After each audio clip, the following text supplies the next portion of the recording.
दोस्तों 307 आईपीसी जिसको आप हाफ मर्डर बोलते हो, हालांकि हाफ मर्डर जैसा कोई भी शब्द या कोई भी ऐसी कोई डेफिनेशन पूरे आईपीसी में कहीं है नहीं। इसको अटेम्प्ट टू मर्डर ही बोलते हैं। 307 आईपीसी होना, 302 आईपीसी होना, साथ में 326 कब लग जाती है और 323 से कब आप आसानी से निकल जाते हैं। 307 एक ऐसा आईपीसी का सेक्शन है जिसके अंदर की काफी कुछ समझने के लिए चीजें हैं, क्योंकि इसमें जरूरी नहीं, जैसे कि आप 326 में देखते हो कि जहां पर किसी को बहुत मारा पीटा गया, 20 दिन से ज्यादा वो व्यक्ति उठ नहीं सकता, किसी भी हॉस्पिटल में एडमिट है या घर पर ही बेडेड है, यहाँ पर तो किसी को मारा, पर यहाँ 307 में सिर्फ किसी को अटेम्प्ट ही कर दिया पर वो आदमी बच गया, उसे चोट नहीं लगी, ऐसे में भी 307 के तहत मुकदमा दर्ज हो जाता है और मामला उम्र कैद तक का है और उम्र कैद से फांसी तक जा सकता है। हमसे एक हमारे व्यूअर ने पूछा था कि सर इसमें तो सिर्फ लाइफ टाइम इम्प्रिजनमेंट का ही प्रावधान है, मतलब सिर्फ उम्र कैद का प्रावधान है, तो इसमें डेथ का प्रावधान कैसे बन गया? उसके बारे में मैं आपको बताऊंगा। 307 में काफी सारे ऐसे इंग्रेडिएंट्स होते हैं जहां पर कि 307 नहीं लगता पर फिर भी 307 लगा दिया जाता है। और कब 307 ही लगेगा, क्योंकि सिर्फ प्लानिंग करना, सिर्फ प्रिपरेशन कर लेने से 307 नहीं लग जाता, उसके ऊपर एक्ट भी करना पड़ता है। 307 के बारे में आज आपके लगभग सभी डाउट्स मैं क्लियर कर दूंगा अपनी सिर्फ एक इस वीडियो के माध्यम से। ज्यादा कुछ जानने के लिए 307 जिसको आप बोलते हैं अटेम्प्ट टू मर्डर और कुछ लोग इसको हाफ मर्डर भी बोलते हैं, ज्यादा कुछ जानने के लिए दोस्तों बने रहिए हमारे इस वीडियो के साथ। दोस्तों 307 को समझने से पहले तो आप जो किताब बोलती है, किताबी लैंग्वेज क्या है 307 की, जिसमें लिखा है attempt to murder. Half murder जैसा वर्ड कहीं किसी किताब में लिखा नहीं है, इसे अटेम्प्ट टू मर्डर ही बोलते हैं, जिसके अंदर की वो एक्ट होने से वो सामने वाला कोई भी व्यक्ति मर सकता था। कोई भी व्यक्ति कोई ऐसा एक्ट करता है इंटेंशनली, जानबूझकर, जिससे कि ऐसे सर्कमस्टांस बनेंगे और सामने वाले की डेथ कारित हो सकती है, वो आदमी मर सकता है, ऐसे व्यक्ति को इम्प्रिजनमेंट मतलब उम्र कैद तक की सजा मिल सकती है। यही बोलती है हमारी किताब। अब बात आती है कि 307 को और अच्छे से हम कैसे समझें। दोस्तों 307 को समझने के लिए सबसे पहले तो आपको इंटेंशन को क्लियर करना पड़ेगा। इंटेंशन होना चाहिए कि सामने वाला किसी को मारना चाहता है, मतलब सामने वाले ने कोई भी एक ऐसी घटना कर दी जिससे कि सामने वाला मर सकता था। मान लो एक व्यक्ति ने किसी की तरफ गोली चलाई मारने के लिए और एकदम से उसको पता चला, उसको दिखा तो वहां से वो हट गया, तो गोली उसको नहीं लगी, पर लगती तो वो मर जाता। तो यहां पर अभी उसको चोट तो लगी नहीं। जैसा 326 में पढ़ते हो, किसी का हाथ पांव तोड़ दिए ढंग से, किसी की गर्दन वर्दन तोड़ दी, वो हॉस्पिटल में एडमिट हो गया, 326 लग गई, पर यहाँ तो उसकी खरोच भी नहीं आई। तो क्या यहाँ पर 307 लगेगी? हाँ जी 307 यहाँ बिल्कुल लगेगी, क्योंकि अटेम्प्ट होना चाहिए। अब मान लीजिए कोई किसी को मारने के लिए कट्टा खरीद के लिए आया, अभी उसने मारा नहीं है, उसको पता चले कि मुझे मारने के लिए आ सकता है वो, और चाहे कंप्लेंट लिखवा दी कि 307 लगा दे इसके ऊपर, ये तो मुझे मार सकता है और हो सकता है कि मेरी उससे मृत्यु कारित हो जाए, मैं मर जाऊं, तो ऐसे में 307 नहीं लगेगी दोस्तों। उसके लिए पहले अटेम्प्ट होना चाहिए। कुछ चीजें आपको पता होनी चाहिए कि कोई भी चीज करने के लिए अगर पुलिस वाला भी आपके ऊपर 307 लगाता है तो उसे कुछ चीजों को क्लियर करना पड़ेगा। सबसे पहले कि जो सामने वाले को चोट लगी जिससे वो मर सकता था, वो इंटेंशनली की गई वो हरकत 307 में आती है, कि इंटेंशनली उसने मारने की कोशिश की, बस वो बच गया फॉर्चुनेटली, वरना तो वो मर जाता। पहली बात।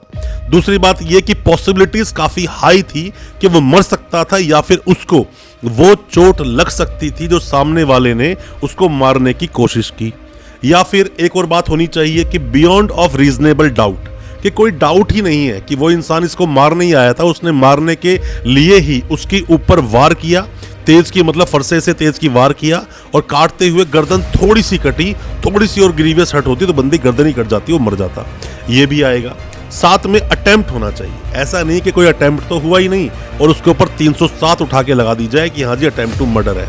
अटेम्प्ट होना चाहिए, सोचने से कोई अपराध नहीं होता, यहाँ पे अटेम्प्ट होना चाहिए तो ही 307 लगेगा।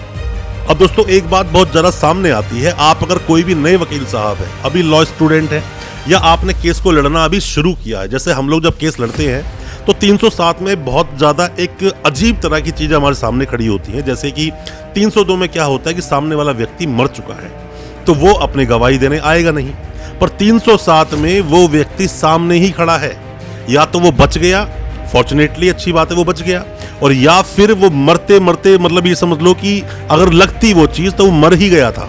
ऐसे मामलों में खुद अपनी गवाही देने के लिए वो सामने खड़ा है और ज्यादा प्रॉब्लम कहां होती है, जब वहां पर जो वेपन होता है जिससे कि मारने का प्रयास किया गया या मारा गया वो बरामद हो गया हो, और साथ में ही गवाही जो हो रही है एमएलसी को रिलेट की जाती है, एमएलसी को देखा जाता है, तो ऐसी चीजों में सामने और ज्यादा कॉम्प्लिकेटेड हो जाती है। मेरा मानना है जितने भी क्रिमिनल केसेस लड़ते हैं वकील साहब, जैसे हम लोग से क्रिमिनल केसेस ही लड़ते हैं, हम सिविल को नहीं देखते, तो क्रिमिनल केसेस को लड़ने के लिए 302 से ज्यादा कॉम्प्लिकेटेड केस माना जाता है 307 को। हालांकि 307 में बेल थोड़ा पहले हो जाती है, बट फिर भी 307 को लड़ना थोड़ा सा क्रिटिकल होता है, थोड़ा सा चुनौती भरा होता है, क्योंकि 326 में जहां पर ग्रीवियस हर्ट हुई, ग्रीवियस हर्ट कहां पर है, 320 आईपीसी को पढ़ लेना, जिसमें कि 324, 325, 326 को आपको पढ़ना चाहिए। 323 तो ये स्टैंड ही नहीं करता कि थाने से आपकी बेल हो जाती है। 307 सीरियस नेचर का अपराध होता है, बहुत सीरियस इसको माना जाता है। जिसको चोट लगी, जो मर सकता था, वो सामने खड़ा है, अब उसको तोड़ना बड़ा मुश्किल हो जाता है। कैसे आप अपने क्लाइंट को निकालोगे, पूरी तरीके से बरी करवाओगे, वो बहुत मुश्किल चैलेंजिंग चीज होती है। और ऐसे ही केस को ले लेना, फाइट करना शुरू कर देना, सामने वाले की जिंदगी दांव पर लगाई जा सकती है अगर सामने वाले वकील साहब ने पहले इस तरह के मुकदमे ना लड़े हों या ऐसे मामलों में पहले अच्छे से अपनी तैयारी ना की हो। हालांकि 307 जैसे सीरियस मामलों में भी ऐसा देखा गया है कि कई मामलों में एफआईआर क्वैश हो जाती है हाईकोर्ट जाने के बाद। वहां देखा जाता है दोनों पार्टीज क्या बोलना चाहती हैं, जो पहले वाली पार्टी थी उसको कितनी चोट आई, कैसे चोट आई, या वो बच गया तो सर्कमस्टांसेस क्या थे, ये सब देखे जाते हैं। पर फिर भी एफआईआर को क्वैश कराया जा सकता है। जरूरी नहीं कि आप 8-10 साल 5 साल तक केस लड़े ही, इसको भी आप क्वैश करा सकते हैं। डिपेंड करता है आपके वकील साहब किस तरह से उस केस को कोर्ट में प्रेजेंट कर रहे हैं। दोस्तों 307 आईपीसी के मामले में चोट से ज्यादा आपको इरादा देखना चाहिए। इंटेंशन क्या थी, इरादा देखा जाता है। मान लो किसी सामने वाले को चोट मारी गई, अब इरादा चोट मारने का ही था या नहीं, या क्या उसका इरादा था, ये सब देखा जाता है। बहुत जरूरी होती है चीज देखनी। अगर ये चीजें आप नहीं देखोगे, केस को जाके ऐसे ही आप प्रेजेंट करोगे, तो केस को हार सकते हो, सामने वाले को सजा हो सकती है। इंटेंशन को दिखाना पड़ता है, उसकी इंटेंशन क्या थी जिसने ये अपराध कारित किया। अब मान लो 307 के तहत, 307 आईपीसी के तहत आप पर मुकदमा दर्ज हो गया, तो ये जो लाइफ इंप्रिजनमेंट है डेथ में कब कन्वर्ट हो जाएगा वो समझिए। पहले आप इसमें 3 तरह के मेजरली जो प्रावधान बताए गए हैं सजा के लिए, उन तीनों को आप समझिए। सबसे पहले आता है 10 साल तक की सजा या फिर फाइन। ये कब होगा कि मान लीजिए किसी को मारने की कोशिश तो की बट खरोच तक उसको नहीं आई, जैसे कि गोली चलाई, मतलब गोली भी ऐसा नहीं कि उसी को चलाई, बल्कि गोली चलाई बस वो बच गया, पर वहां पे आपने दिखाया कि इरादा नहीं था, तो ऐसे मामलों में 10 साल प्लस फाइन तक के मामलों में छोड़ा जा सकता है। और कब हो जाएगा 10 साल तक का, और लाइफ इंप्रिजनमेंट कब तक मिलेगी इसमें। मान लीजिए किसी व्यक्ति को मारा गया और इंटेंशन थी मारने की, उसको चोट आ गई है, जहां चोट आ गई तो वहां पर 10 साल से लेकर उम्र कैद तक की सजा का प्रावधान है। अगर चोट आ गई है, चोट नहीं आई है तो 10 साल से लेकर फाइन तक का प्रावधान है। अब कब डेथ में कन्वर्ट होगा वो भी समझ लो।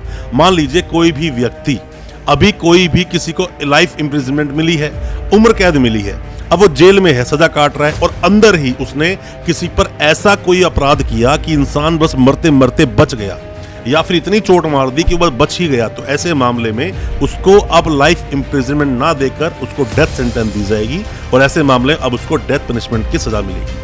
दोस्तों मैं उम्मीद करता हूं 307 आपको समझ आया होगा। फिर भी कोई भी किसी भी तरह के सवाल आपके दिल में है, कमेंट बॉक्स में सवालों को पूछें।